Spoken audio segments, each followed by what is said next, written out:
Well, hello everybody and welcome to the MCAT Club. This is our weekly call for Monday, January the 6th of 2014. And my name is Don Osborne. I am the host of the MCAT Club. We are starting a brand new year, and as a result of that, it's time for us to get on the fast track, kind of get back in the saddle and really start to think about what you need to be working on and focusing on relative to your application for medical school in the upcoming semester, next 6 months or so.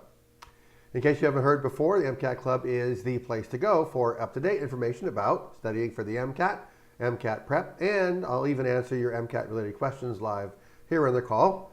You also can find the MCAT Club at INQUARTA.com and on Facebook and on this YouTube channel and Twitter, as well as Google+, and I probably have something up in Instagram occasionally, Pinterest, and who knows, maybe one day I'll be on iTunes. I am a medical school admissions expert, consultant, and coach, and I work with really amazing students who want to get into medical school. We're very focused about that, but you might be stuck or you feel uncertain about parts of your application, whether or not you feel fully qualified, and you really want to understand how to market yourself to medical school, really get a sense of just what medical schools are looking for, what they want, so that you can give the best possible quality application to medical schools and to evaluate you on who you really are. I promise I am the most uplifting, hopeful, compassionate, and encouraging advisor you'll ever meet. As I mentioned a moment ago, today I want to talk about 3 topics that I think are very, very useful for planning purposes relative to your application process, especially at the beginning of a new year. Okay, so let's jump right in. Topic number one is how to keep your head on straight when it comes to the admissions process.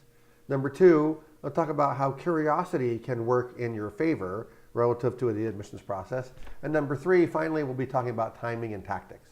All right, so number 1, how to keep your head on straight when it comes to the admissions process. So let me start by saying first that all feedback is good feedback. But what I want to talk about here is when you receive feedback that you may perceive as negative feedback relative to your medical school application, or specifically to your chances for acceptance to medical school. Okay, so let me give you an example of what I mean by this. It might be feedback from a faculty member, it might be feedback from, say, a professor or somebody, primary investigator, say, or research fellow, or even a TA, or somebody, maybe a pre-med advisor or somebody who you have respect for, who you think should know and really understand the medical school admissions process. And the feedback that you get from that person might not be the most uplifting, most encouraging, most supportive feedback in the world. In fact, they might even say to you things like, well, have you considered other possible career paths? Are you sure medicine is right for you? This doesn't look like, it's going to go great very well. I'm afraid for you. And this all sounds very discouraging.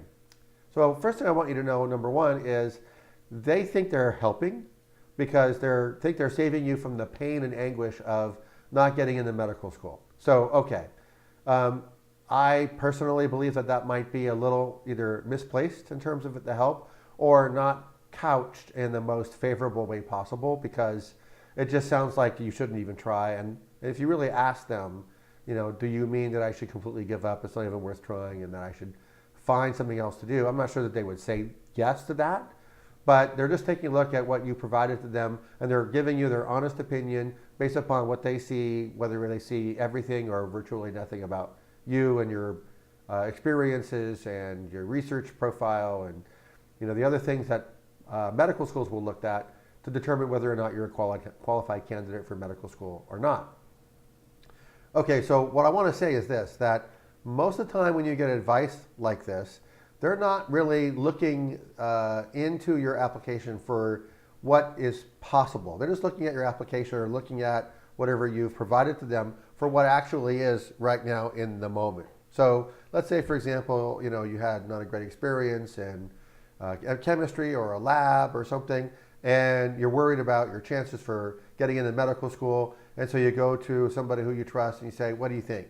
And they come back with a really surprising, very negative response that sounds like you can't get into medical school.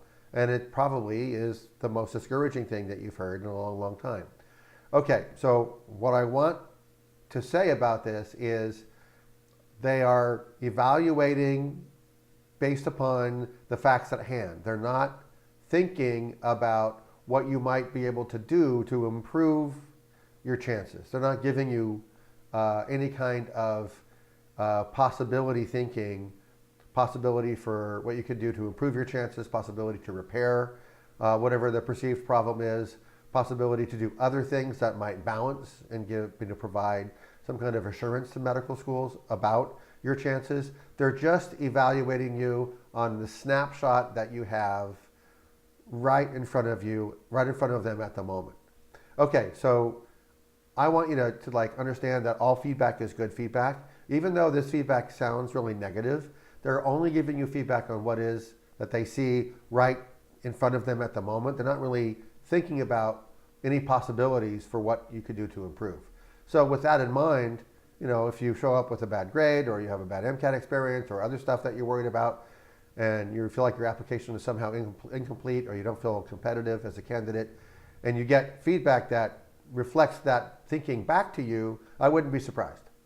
But don't accept that feedback as the end result. That's simply where the state of the application is in the moment. The other part of this is, what can I do to improve my chances? What can I do to improve my standing? And that really is a big part of this forward thinking that I want you to have relative to your application. If you've had a bad experience with an application or some part of your application, and you're worried about that and you get feedback that's not very encouraging, then the very next thing I want you to do is find somebody who you trust, whether it's me or it's another advisor, somebody who you trust who can really sit down with you and say, okay, look, yeah, I mean, this isn't great, but here's 5 things that you can do to fix this going forward in order to make yourself a more qualified candidate for medical school. And then, ideally, whoever you ask tells a story about other people who they have advised to do this and that worked. Their advice has worked. So that's what you're looking for. You're looking for some credible repair, improvement strategy, tactics that you can believe and have faith in, that you think, okay, this is actually going to help me and will get you what you're looking for in terms of asking the question about, gosh, is my, is this B in this midterm or this B in chemistry really that big of a deal? Do I have to worry about it? And if so, what should I do about it? Or can I just let it go? Okay, so that is keeping your head on straight when it comes to the admissions process. Be really careful about the feedback that you receive from other people. Be really careful about feedback that you consider to be negative feedback. And remember that they may only be giving you a snapshot of what they see about you right at the moment. They don't have the full picture, and they're not doing any brainstorming with you about how to improve your chances. Okay, so that's the first topic. The second one I talked about was curiosity, and specifically how curiosity works in your favor. When I was going to college, I had this ongoing curiosity about pretty much everything that I would encounter. Let me explain some examples of that. On my way to class, I would walk into a building where a class that I was taking was being held, and on the way, I would pass offices. And I would look at the door of the office. I would see the name of the people who are in the office. I'd probably see department names. I might see other information as well. And I was really curious about just like everything that was going on. If there was a bulletin board next to the office, I'd read the bulletin board. I'd take a couple of minutes to really examine and understand what that particular part of the campus was all about. And I would do that over and over and over again. Every time I would go into a new building, I was fascinated because to me, it was this great treasure trove of all kinds of possibilities. Who knows what I may find? And this same kind of curiosity also extends to like walking into a lab, or if you talk to a TA or somebody who's doing research, and just being curious about what they're doing, what kind of research they're doing, what it's about, what it's for, and just having sort of a curious, an open-ended question on the tip of your tongue, for all the time, for anybody and everybody who you meet. And so, you meet somebody and you ask them, how's it going? And they tell you things are going great. And you ask them what they do, and they tell you, oh, that, they do research in a lab on campus. You want to ask follow-up questions and go, that's really interesting. Tell me more about that. Even though you may not be like completely fascinated about the topic, I think it's a good idea for you to show interest, because you never know where that conversation may lead. And it could help you, and it might even help the other person. You might know somebody that they need some help from, and you might be able to get help as well. So I want you to really walk around with an ongoing, just childlike curiosity about everything around you. And if you don't understand something, if you see something on the bulletin board and you're not sure what it means, walk into that person's office and go, hey, excuse me, I'm sorry to disturb you, but I see this on the bulletin board and I don't really understand it. Could you, do you know who this is about or what it's for? And maybe you can learn something and strike up a conversation. The next thing that you might have made a friend, and might have been a colleague, and somebody with whom you can socialize and have a relationship with, and turn it into part of your informal on-campus network. So what are the results of this? Well, if you do this like consistently, you're going to wind up with a pretty big group of people, big contacts lists in your phone. And because you've had this prior experience with them, if you ever need advice or you want to talk to them about something that matters to you, let's say about an aspect of medical school admissions, whether it's volunteering, doing some research work in a lab, getting a letter of recommendation from a faculty member, it is these kinds of small little relationship building processes pay rich dividends at that moment. So let's say, for example, you meet the TA for some reason. Maybe you're in a discussion section or a lab and the TA is talking to you for a few minutes, and you just show even a modest amount of interest in what the TA is doing, and you strike up a conversation. Later on, when you need help about something, it's easier for you to go to that TA and ask for help. And then after you've gotten the help that you need, you can also ask for advice regarding, well, I kind of want to reach out to the professor. You as the TA may know more about the professor than I do. What's the professor like? How does he or she receive questions from students, from undergraduate students? What about letters of recommendation? What's happened in the past? You can learn all this stuff that will really reassure you, make things much easier for you, make you feel much more calm and confident going into conversations with people before you ever do the high risk face-to-face.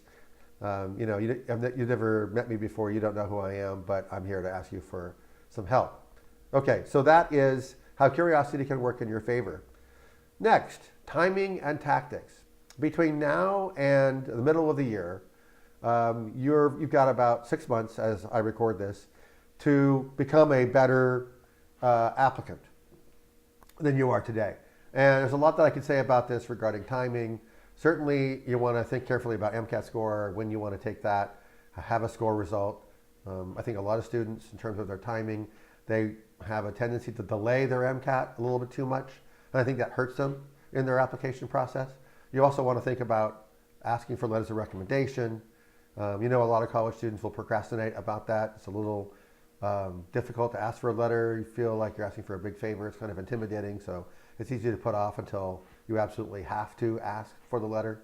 So I'd rather you start a lot earlier and think about when you want to ask for letters in a way that is going to be delightful for the people you're asking, so that they have plenty of time to respond to you. And then last but not least is certainly your personal statement. What do you want to say in your application? How do you want to package yourself? How do you want to promote yourself as an applicant? What are your strengths, and what topics do you really want to address that you want medical schools to know about you? I think those are really timely topics to think about and begin to draft now. So let me just give you a comparison between two students. In fact, I was on Google Help Out over the weekend with a student, and let me just tell you his story so you get a sense of what I'm after here. So I just talked with a student over the weekend. He has a GPA of 3.9 and an MCAT of 40. He had applied to 15 schools, but his application he sent late June. It took about 5-6 weeks for it to verify. So medical schools didn't see the full application until beginning of August. And then they started sending secondaries for those schools that wait. They started sending secondaries a little bit later. And because he applied to so many California schools, public schools, those schools are also really slow anyway. So, they're dripping out secondaries a little piece at a time. So he was late to get those secondaries. And despite all that, he still got 2 interviews, which is great, but they were, pretty late in the application cycle. Hasn't really heard back, hasn't gotten acceptance letters yet.